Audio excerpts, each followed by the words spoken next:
देखो हम class 10th का one of the most important chapter start करते हैं, ट्रिग्नोमेट्री। ठीक है, ये क्लास 10th का one of the most most most important chapter है जो आपको छोड़ना ही नहीं है। और क्लास 10th के अंदर तो ये चैप्टर बहुत लोगों को टफ लगता है, बट आई होप कि आपको टफ ना लगे। ठीक है, स्टार्ट करते हैं। देखो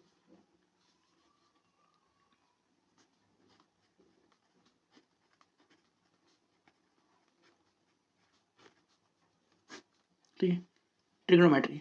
देखो सबसे पहला जो कॉन्सेप्ट आपको ट्रिग्नोमेट्री के अंदर याद रखना है वो याद रखना राइट एंगल ट्रायंगल का। क्लास 9th में आप राइट एंगल ट्रायंगल पढ़ के आए हो ना, तो जो क्लास 10th के अंदर जो आपका ट्रिग्नोमेट्री है वो कहीं ना कहीं कंप्लीटली बेस्ड आपका किसके ऊपर है, राइट एंगल ट्रायंगल के ऊपर। अगर आपको राइट एंगल ट्रायंगल की बेसिक बातें पता हैं तो ये चैप्टर आपको कॉम्प्लेक्स नहीं लगेगा, टफ नहीं लगेगा। ठीक है, यही तो था हमारा राइट एंगल ट्रायंगल जिसमें ये 90 डिग्री हो गया। और आप सबको पता है 90 डिग्री के सामने वाली जो साइड होती थी उसको हम क्या बोलते थे बताओ? हाइपोटेनस। ठीक है, अब यहाँ पे सबसे इंटरेस्टिंग बात है, क्लास 9th के अंदर आप क्या करते थे, इन रिमेनिंग दोनों साइड्स में से किसी को भी आप बेस मान लेते थे और किसी को भी आप परपेंडिकुलर मान लेते थे। यही करते थे ना क्लास 10th के अंदर। इतना तो आपको पता था कि 90 डिग्री के सामने वाली जो साइड्स होगी वो आपकी हाइपोटेनस होगी, लेकिन बची हुई दोनों साइड्स में से आप किसी को भी बेस मान लेते थे, किसी को भी आप परपेंडिकुलर मान लेते थे। यही करते थे। लेकिन क्लास 10th के अंदर ये क्राइटेरिया चेंज हो जाता है। क्लास 10th के अंदर आप बेस किसको मानोगे, परपेंडिकुलर किसको मानोगे, ये सब कुछ डिसाइड होता है थीटा पे। ठीक है, अब देखो थीटा बेसिकली क्या है हमारे पास, थीटा का रिप्रेजेंटेशन जो होता है वही होता है, ये यहाँ लिख दो मैं, इट इज कॉल्ड थीटा। ये डिसाइड करता है कि आपको बेस किसको मानना है और परपेंडिकुलर किसको मानना है। ठीक है, थीटा बेसिकली हम सिंबल यूज करते हैं किसके लिए, एंगल के लिए, एंगल के लिए। और आपको पता है ये क्लास 9th में ही आप पढ़ के आ चुके हो कि एक एंगल को बनाने के लिए हमें दो रेस चाहिए होते हैं। इस मान लो एक रे ये है, दूसरी रे ये है, इनके बीच में जो बनता है इसी को आप थीटा, इसी को तो आप एंगल बोलते थे। इतना तो क्लास 9th में आप पढ़ के आए ही हो ना कि, और जहां से दोनों रेज स्टार्ट होती हैं उसको आप क्या बोलते हो, वर्टेक्स बोलते थे ना? इतनी बातें तो आई थिंक सबको पता ही होती है, इसमें कोई नई बात तो है नहीं। तो इसका मतलब, मेरा कहने का मतलब है कि थीटा डिसाइड करेगा कि इन दोनों साइड्स में से आप किसको परपेंडिकुलर मानोगे और किसको बेस मानोगे। मान लो फर्स्ट केस के अंदर मैंने थीटा इसको मान लिया, इसको, ये मेरा थीटा हो गया। सो थीटा के साथ वाली जो साइड होगी, थीटा के साथ वाली जो साइड होगी वो हमेशा क्या होगी, बेस होगी। ठीक है, और थीटा के सामने वाली जो साइड होगी, थीटा के सामने वाली, वो आपकी होगी परपेंडिकुलर।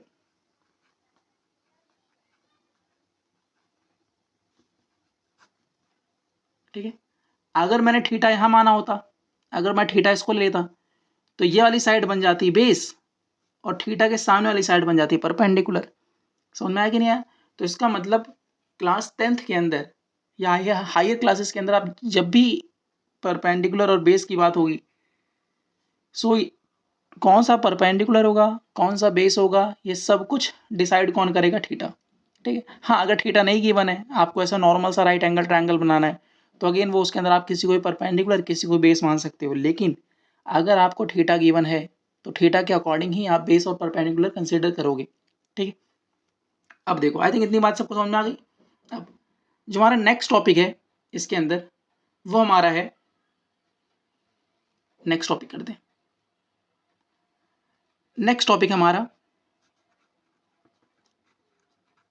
Trigonometric ratios. अच्छा, रेशो का मतलब आप सब जानते हो, रेशो का मतलब क्या होता है, डिवाइड करना। जैसे मान लो अगर मैं ये कर दूं, इसी को आप ऐसे लिख सकते हो। तो ये यही तुम्हारा होता है ना रेशो, मतलब जब हम दो नंबर से दो चीज़ों को आपस में डिवाइड करते हैं वही तो, उसी को हम रेशो बोलते हैं। तो अब हमें क्या पढ़ना है, अब हमें पढ़ना है ट्रिग्नोमेट्रिक रेशोज। ट्रिग्नोमेट्रिक रेशियोज का मतलब क्या है कि हमें राइट एंगल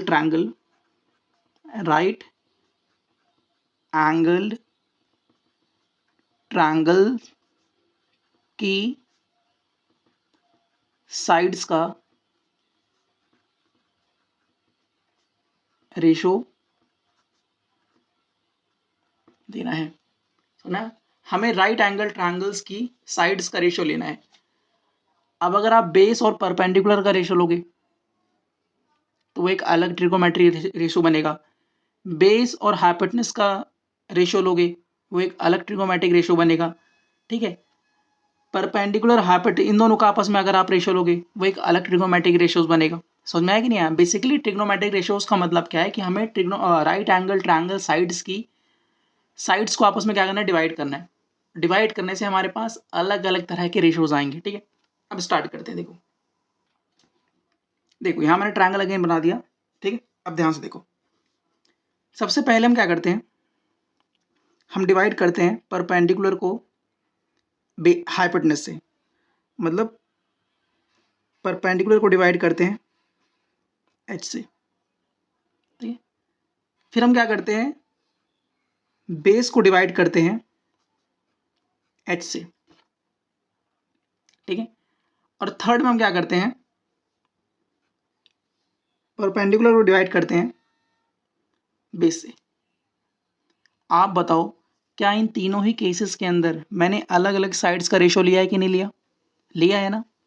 तो जब आप परपेंडिकुलर का रेशियो हाइपोटेनस के साथ लेते हो, याद रखना परपेंडिकुलर पहले होना चाहिए, मतलब परपेंडिकुलर आपका न्यूमरेटर में होना चाहिए और हाइपोटेनस आपका डिनोमिनेटर में होना चाहिए। तो इसी को आप बोलते हो साइन थीटा। इसी को आप क्या बोलते हो, साइन थीटा बोलते हो। जब आप बेस को हाइपोटेनस से डिवाइड करते हो या बेस और हाइपोटेनस का रेशियो लेते हो तो इसी को हम बोलते हैं कॉस थीटा। और जब आप परपेंडिकुलर और बेस का रेशियो लेते हो तो इसी को हम बोलते हैं tan थीटा। यहां तक बताओ कोई डाउट है? अब कभी भी अगर आपको एक राइट एंगल ट्रायंगल दिया जाएगा और राइट एंगल ट्रायंगल्स के आपको तीनों साइड्स पता होंगी, तो क्या आप sine theta, cos theta, tan theta की वैल्यू नहीं निकाल सकते? अब भाई अगर आपको तीनों साइड्स पता हैं तो आपको पता है कि साइन कॉस tan, इनको क्या करना है, सिंपली हमें साइड्स को डिवाइड करना है। लेकिन आपको ये पता होना चाहिए कि किस साइड को किस साइड से डिवाइड करने पे आपको क्या मिलेगा। जैसे आप परपेंडिकुलर को हाइपोटेनस से डिवाइड करोगे तो साइन मिलेगा, बेस को हाइपोटेनस से डिवाइड करोगे कॉस मिलेगा, परपेंडिकुलर को बेस से डिवाइड करोगे तो tan मिलेगा। लेकिन इसमें एक इंपॉर्टेंट बात है कि पहले कौन सा है, न्यूमरेटर में क्या है, डिनोमिनेटर में क्या है, ये इंपॉर्टेंट रोल प्ले करते हैं। ऐसा नहीं आप उल्टा कर दो। ठीक है, यहाँ तो कोई दिक्कत नहीं है। अब देखो, अब अगर मैं इसी को रिवर्स कर दूं कि आप न्यूमरेटर में h रख लो और डिनोमिनेटर में आप परपेंडिकुलर रख लो, h को आप ऊपर कर दो, b को आप नीचे कर दो, b को आप ऊपर कर दो, परपेंडिकुलर को आप नीचे कर दो, तो इसी को हम बोलते हैं, जब h अपॉन p निकालते हैं इसको हम बोलते हैं cosec theta. h upon b को हम बोलते हैं सेक थीटा और b अपॉन p को हम क्या बोलते हैं, कॉट थीटा। यहां तो कोई दिक्कत है? h अपॉन p क्या हो गया, cosec theta, h upon b क्या हो गया, sec theta, b upon p क्या हो गया, कॉट थीटा। यहां तो कोई दिक्कत, अभी तो कोई दिक्कत नहीं होगी। यहां तक तो बेसिक बेसिक बातें बताई हैं, मैंने कुछ नहीं करा। ठीक है, तो यहां से आपको एक बात समझ में आई कि जो आपका साइन थीटा होता है 1/cos थीटा के बराबर होता है, या आप कह सकते हो कि जो आपका कॉसेक थीटा होता है वो 1/sin थीटा के बराबर होता है।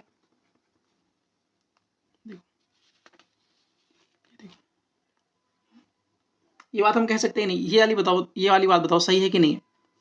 क्या साइन को मैं 1/cosec लिख सकता हूँ या फिर कॉसेक को मैं 1/sin लिख सकता हूँ? हाँ या ना, ये सोच के बताओ पहले। बिल्कुल लिख सकते हैं। इसी तरह से हम कॉस थीटा को 1/sec थीटा लिख सकते हैं और sec थीटा को 1/cos थीटा भी लिख सकते हैं। इसी तरह से हम tan थीटा को 1/cot थीटा भी लिख सकते हैं और cot थीटा को हम 1/tan थीटा भी लिख सकते हैं। यहाँ तक कोई प्रॉब्लम है? बताओ। यहाँ तक सिर्फ हमने बेसिक बात ही करी है, बेसिक बातें, यहाँ तक कुछ भी हमने एक्स्ट्रा नहीं करा है, ठीक है। राइट एंगल ट्रायंगल के बारे में आपको बेसिक बातें पता थी, सिर्फ मैंने ये बताया कि किस साइड को किस साइड से डिवाइड करने पे क्या आएगा, ठीक है। अब ऐसा मैंने क्यों कहा, देखो मैंने क्यों कहा कि साइन थीटा जो होता है 1/cosec थीटा होता है। देखो अब मैं इसका रीजन समझाता हूँ, एक समझा दूंगा, बाकी सारे आप तो ऑटोमेटिक समझ जाओगे, ठीक है। इधर देखो, ध्यान देना, समझा रहा हूँ। देखो cosec थीटा क्या होता है, cosec थीटा क्या होता है, cosec थीटा होता है h/p, h/p, h/p, h/p, यही होता है। देखो आप देखना 1/cosec थीटा, यही है 1/cosec थीटा। और cosec थीटा होता क्या है, h/p। देखो h/p, तो यहाँ पे आ जाएगा h/p। अब ये p चला जाएगा ऊपर, p चला जाएगा ऊपर, तो क्या आ जाएगा, p/h आ जाएगा कि नहीं आ जाएगा। और p/h किसको रिप्रेजेंट करता है, साइन थीटा को, तो इसको मैंने लिख दिया साइन थीटा। यहाँ तो कोई दिक्कत। नेक्स्ट देखो, समझ में आया। दूसरा, फिर मैंने आपको लिखा था कि cosec थीटा को हम 1/sin थीटा लिख देते हैं, क्यों, देखो क्यों, 1/sin थीटा। अब साइन थीटा होता क्या है, साइन थीटा होता है p/h, p/h। अभी h ऊपर चला जाएगा तो क्या हो जाएगा h/p, और h/p क्या होता है, cosec थीटा होता है, तो क्या इसको मैं cosec थीटा नहीं लिख सकता। तो इसका मतलब जो cosec थीटा होता है 1/sin थीटा के बराबर होता है, और जो sin थीटा होता है 1/cosec थीटा के बराबर होता है। अब इसी तरह से आप इसका, इसका, इसका और इसका, ठीक है। तो साइन और cosec, sine theta and cosec theta, ये आपस में रिलेटेड होते हैं, मतलब एक दूसरे के इन्वर्सली प्रोपोर्शनल होते हैं। इसी तरह से cos theta and sec theta, ये आपस में एक दूसरे के इन्वर्सली प्रोपोर्शनल होते हैं। और इसी तरह से tan theta and cot theta, ये दोनों आपस में एक दूसरे के इन्वर्सली प्रोपोर्शनल होते हैं। यहां तक किसी को कोई डाउट नहीं होना चाहिए, ठीक है। अब हम नेक्स्ट पार्ट में इनकी वैल्यूज याद करते हैं, ठीक है।